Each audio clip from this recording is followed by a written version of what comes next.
What's going on, peeps? Welcome back to The Appeal, a video series of mine where I tackle controversial or divisive musical acts and creators to find out why people enjoy them as much as they do. The word divisive is certainly a word to describe the popular alternative band AJR, consisting of three brothers, Adam, Ryan, and Jack Met. If you are just a casual fan of the group who isn't bothered to read up on some of the reviews this band gets online, you probably have no idea how hated this group is by online music nerds. They recently put out their fifth major label record, The Maybe Man, which despite being called their best album, is still getting negative to mixed reviews. You may wonder how a group so despised manages to have plenty of defenders and multi-platinum singles. That's what I'm here to find out. I have listened to all of their albums. Besides these, I don't see the point, and I'm mixed. I actually don't hate the group at all. They have a few good songs like Living on Love, Weak, Sober Up, and Ventures Out There, and especially Way Less Sad. Most of their material isn't for me personally, but doing this deep dive with an open mind, I get why people like them. So today, we'll be discussing those factors in this video. The Appeal of AJR.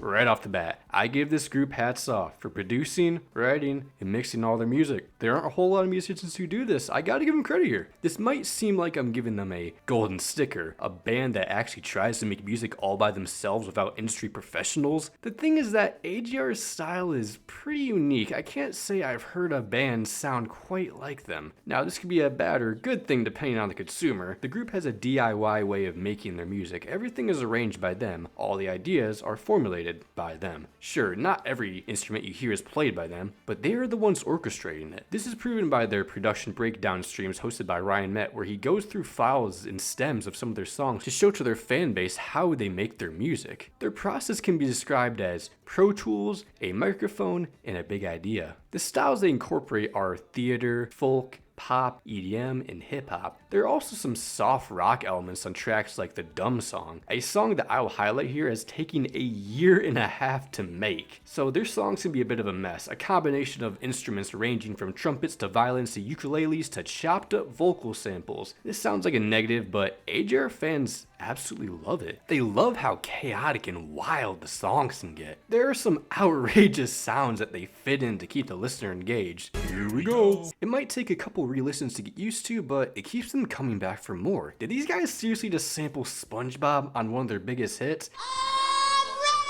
Did these fools put together a genuinely great build-up just to end it all off with a beat drop filled with yodeling? Yodeling, yodeling, yodeling, yodeling.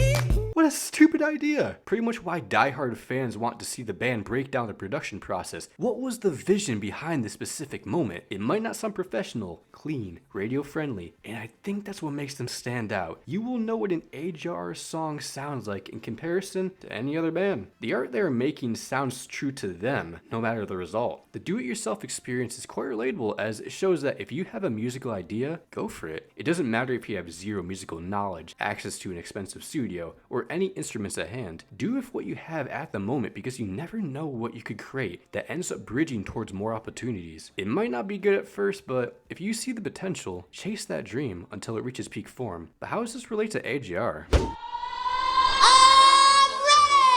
I mean, they started off making music in their living room and doing street performances under the name TB, which stands for Tapping Brothers to the Third Power. I'm glad they changed their name, oh my gosh. It all began when they messed about with a piano as kids and participated in tap dancing and acting. Starting in 2005, they did these street performances in Central Park in Washington Square Park. The teenagers had a long road ahead of them though. It required the brothers to build a small fan base from the ground up, doing 3-person shows most of the time. They put out a few CDs in 2010 containing covers of popular songs made in GarageBand with the whitest cover arts possible. When they were at school, they were creating music as they had a dream. The AJR brothers purchased a bass, a ukulele, and a sampler from their busking ventures. In 2012, they began posting YouTube covers that even inspired Shawn Mendes to put one out himself. Eventually, it was time to make original material. In November 2012, Ryan tweeted to about 80 celebrities, including Australian singer Sia, a link to their debut single, I'm Ready. Sia retweeted the song and invited them to have brunch. Sia then told their manager about them, and he contacted Steve Greenberg Greenberg, the former president of Columbia Records and the current CEO and founder of C-Curve Records. He currently serves as their manager. I guess the music nerds have to blame Sia for influencing their success, because after making a few industry connections, I'm Ready was officially released to digital platforms on August 22nd, 2013 through Warner Brothers. It received regular airplay and rose in digital downloads and streams. Their debut EP 6 Foot 1 arrived later in December, as well as the group being described as artists on the rise. The single peaked at number 65 on the Billboard Hot 100 and was certified platinum. With their thousands of new fans, they were able to go on tour and finance their debut album Living Room in 2015. This brought further growth. Now, they were pretty much one-hit wonders at this point, but that would change in 2016 following the release of their EP, What Everyone's Thinking. This included the single Weak. Despite being written in a day, it picked up serious traction on Spotify. Keep in mind that this was during the time when 21 Pilots were at their peak of popularity, so this quirky, dark, anthemic track had its place. By the end of 2017, it had been streamed hundreds of millions of times. It is also 3 times platinum. It gave way for the release of their second album, The Click. By then, they had become a proper staple in alternative radio stations. Sober Up and Burn the House Down were damn successful on those platforms. Skipping to 2019 would be their third album, Neo Theater. This would become their first top 10 album, debuting at number 8. The album didn't have many chart hits though. Thus Came Bang, released in 2020, which was quite the sleeper hit, hitting the charts after 7 months. Assisted by various commercials and advertisements, it eventually became their biggest song to date. Number 8 on the Hot 100, their only top 10 single, followed by their fourth album, OK Orchestra, that garnered more hits like Way Less Sad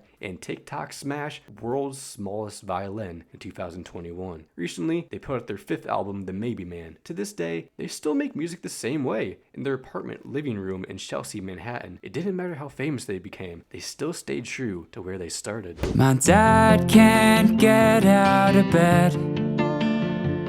Nothing more wholesome than 3 brothers making music together and becoming successful at it. Adam is 33, Jack is 26, and Ryan is 29. And they are the Metzger brothers that formed the band AJR. They pretty much shortened their name from Metzger to Met once they became famous. They grew up living in the same bedroom, eventually developing similar musical interests. I find this relationship between family to be rather charming, as they all had the same dream of doing music, thus bringing them closer together. I talked about the father-son reaction duo turning the tables in one of my videos a few weeks ago. This is just another prime example of how important family is. If they never sat down and played all those street shows together, they would have never been where they are today. Many fans find this connection to be appealing, as it makes them wish they had brothers or sisters they could build a career with or do something ambitious with them. They were born in the same house, playing in the same living room, and now living the same dream. The siblings' biggest fan was none other than their own father, Gary. He was their number one fan, obviously being there since the beginning of their career.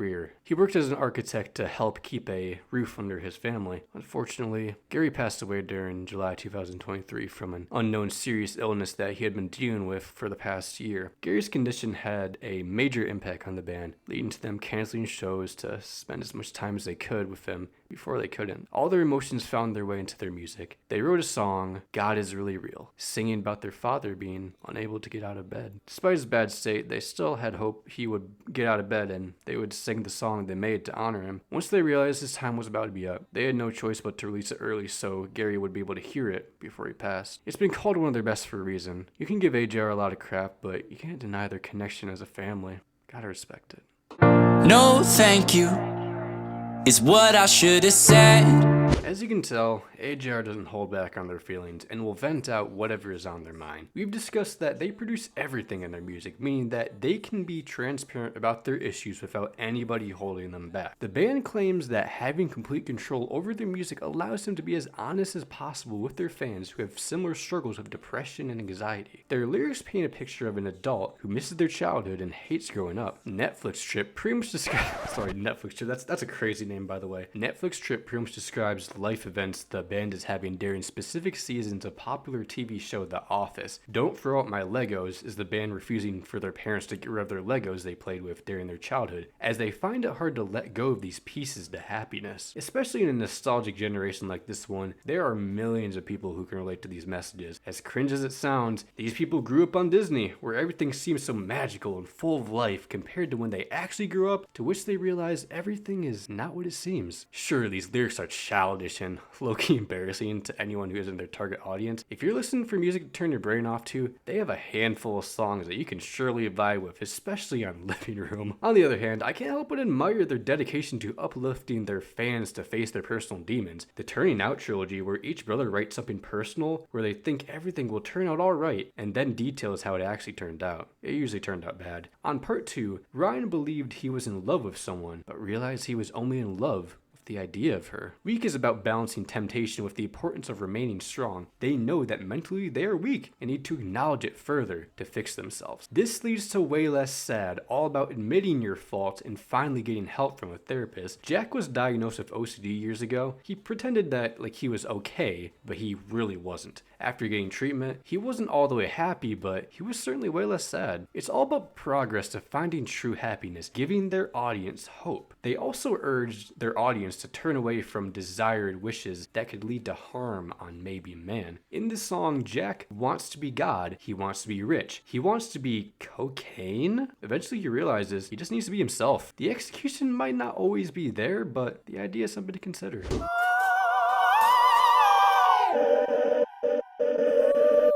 Hundreds of times they wanted to give up, feeling like the work they were putting in wasn't worth it. However, they learned to embrace every setback as a chance to learn. According to the brothers, it was this mindset that enabled them to move forward and make better music for their fans. They had a vision of what their lives could look like a decade from now, and they wanted to fulfill it. I gotta admire their ambition to make the type of music they do, because they know it's pretty damn niche, that it isn't always accessible. They know it's quirky and ridiculous from the outside, yet on the inside, they find it to be their therapy. They've made these 5 albums now, knowing that they have internet trolls and music critics down their neck that will criticize them at any second they can. In the music community, the band has a reputation of being one of the worst bands in history. Not because they are bad people who've done terrible things, just for the fact they don't like the music. Even though AJR is at the level they are in terms of fame, I'm sure they still care about people's criticism of their music. Why else did they want to be recognized by Pitchfork? Sure, the fans will obviously adore the music either way because they are a specific kind of band that make music for a specific type of people. But in the back of their mind, they probably do feel like they have a chip on their shoulder knowing whatever they put out, it'll be dismissed by biased critics. They've made some pretty dumb statements in the past and learned that it's not the best thing to respond to internet critics publicly. It's only made them an easier target for negative discourse. They wrote an insult on the poster and they brought it to the concert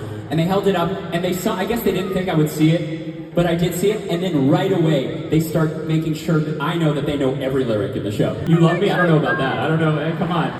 First off, it's not just You're Not Tyler Joseph, it's LOL. So, see you next time.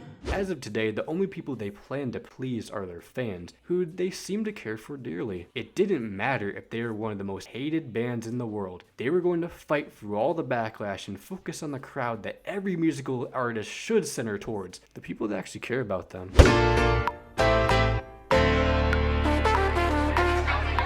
AJR certainly has a lot of theater elements and aesthetics to their music. Their entire discography is filled with storylines and ideas that are spread out in each album. Each record they put out has a theme. Heck, there can be a song on an album that has some sort of connection to another song on a different record, the Turning Out trilogy for example, as well as other Easter eggs that point towards future past events. It gives the fandom a chance to create their own fictional lore to try and explain the messages behind their album. Back on the theater topic, they tend to open their album with an overture that pretty much gives you a mashup or first look of the forthcoming album. An obvious reference to the overtures in theater that serve as instrumental openers to a musical work that are usually played before the performance begins. They are basically a musical prelude that establishes the tone for the impending production and gives the audience a taste of the musical themes they will meet during the performance. Each song on the record can serve as an act, so basically if you're super into theater, you might enjoy what AJR has to offer. It helps that the band is great at making infectious hooks and melodies that are guaranteed to stick to your brain, even if you don't like the track overall. As someone who listens to 21 Pilots and Mariana's Trench, I love when an album at least has a concept to keep the listener engaged. Living Room sets a focus on love, living life gracefully, and taking chances. It's quite a positive record in comparison to what they put out since that battle with more depressing topics. Their EP, What Everyone's Thinking, is about conversations that everyone is thinking about but aren't addressing. These tracks were later repackaged onto their second album, The Click. This infamous record is directed towards their experiences in the music industry as an indie band. It tackles the harsh reality of fame in comparison to the storybook dream the world they thought it would be. All this drama that comes with it, plus not having the proper freedom to do the activities they once could. The group finds themselves to be alone for the first time. Neo Theater addresses this fear of leaving the comfort zone of your childhood, finally growing up, throwing out your Legos. Heck, the second song, Birthday Party, is explicitly about just being born and having these assumptions of what life will be. You will be tasked to face new challenges and adapt to the world around you. It's called Neo Theater for a reason. Their fourth record, OK Orchestra, is a flip, more centered about childhood themes. It literally has a song called Humpty Dumpty and My Play about putting on a play for their family. It's like a retrospect on adulthood and feeling this nostalgia on the simple nature of their childhood. Their latest album, The Maybe Man, is about the struggle to find one's true purpose due to every path having some sort of a downside, ending with an acceptance of being who you are at the moment, enjoying your true self. It's definitely their most mature release. It gives the listener a lot to think about by the end, just like walking out after a theater performance. I do love them still. They're definitely not as good as they used to be, but the new song Inertia is really good. I like the flow of their songs a lot, and they make some genuinely good beats to sing to. Well, why I enjoy AJR is because, first of all, these guys are just the nicest and funniest people in general, and their music just really does something to me. I love their quirky sound, and the production of their stuff is fantastic. Their latest album, The Maybe Man, really made me emotional.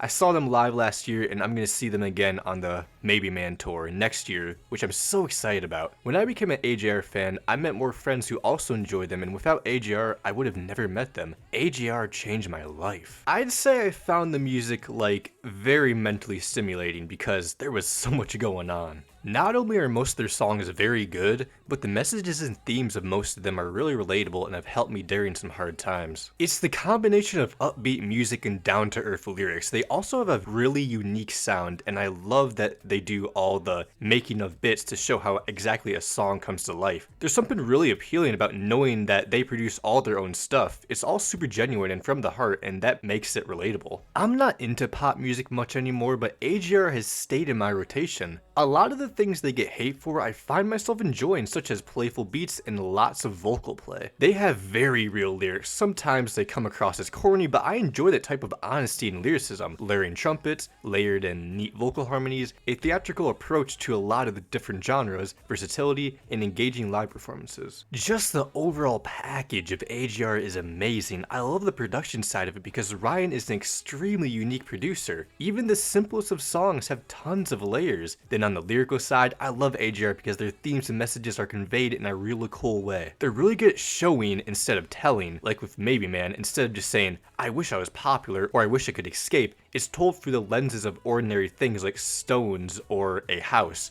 And then after saying he wishes he was X, he changes his mind, further adding to the indecisiveness that is the Maybe Man. They provide straightforward and honest lyrics. Their songs aren't riddled with 14 metaphors and related to topics nobody could understand, and are actually rooted in problems nearly everyone can relate to on some level. It's rare for songs to straight up tell you its message and go from there, and it's even rare for that type of storytelling music to work, but AJR nails it. Complexity exists, but it isn't necessary to identify what the song's trying to say. Best example of this being Christmas in June, in my opinion. They also just produce such interesting sounds, man. The instromorphing in World's Smallest Violin, the spoke step in The Click, the distorted voice of The Trick, the beat drop of Ordinary-ish People, the ghostly vocals in Pitchfork Kids, and it goes on and on and on and on. I could be here all day. A lot of people hate them for their weird and outlandish sounds, but to me it absolutely defies what AJR is. Jack also is a really fucking good singer, man. He can turn a decent song like Normal or Wow I'm Not Crazy into an absolute fucking banger. When my haters, I don't got 'em. I'm not famous, no.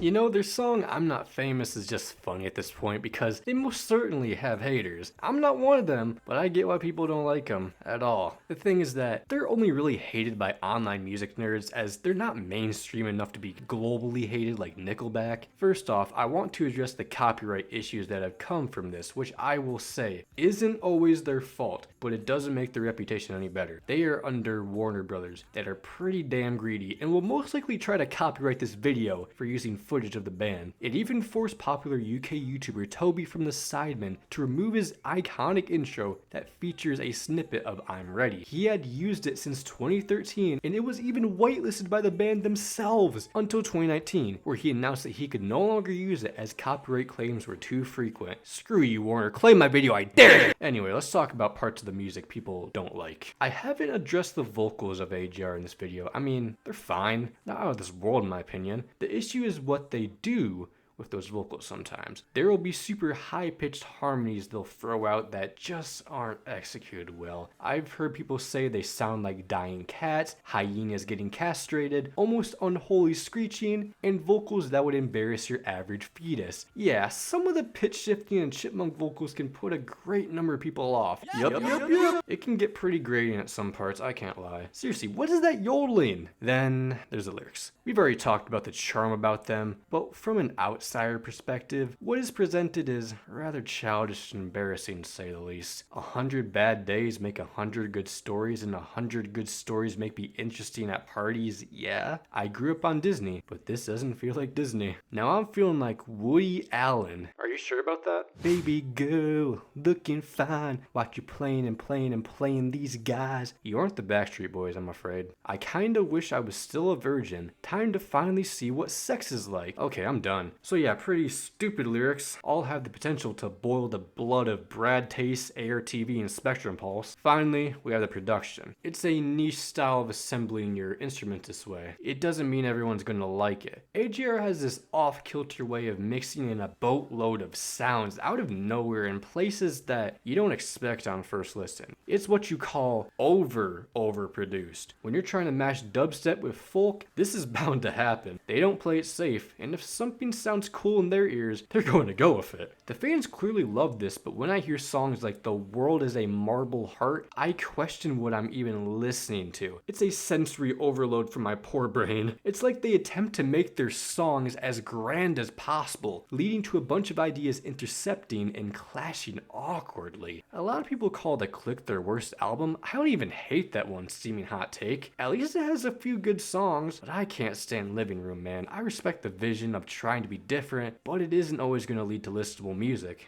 Just saying. Thank you for watching this video. I'm sure this one will get me some hate, but all I ask is for you to respect my opinion. I don't hate the group, especially in comparison to some of my peers. I still think the brothers have the potential to put out a solid record in the coming years. They have the creativity and ambition to do so. If you made it this far, please feel free to subscribe to my channel for more bass content and leave a like as well. Share this with an AJR fan or critic even. I want to start an unbiased discussion. What's your favorite AJR song? What made you a fan? And why do you not enjoy their music? I'll see you all in the next one. Peace.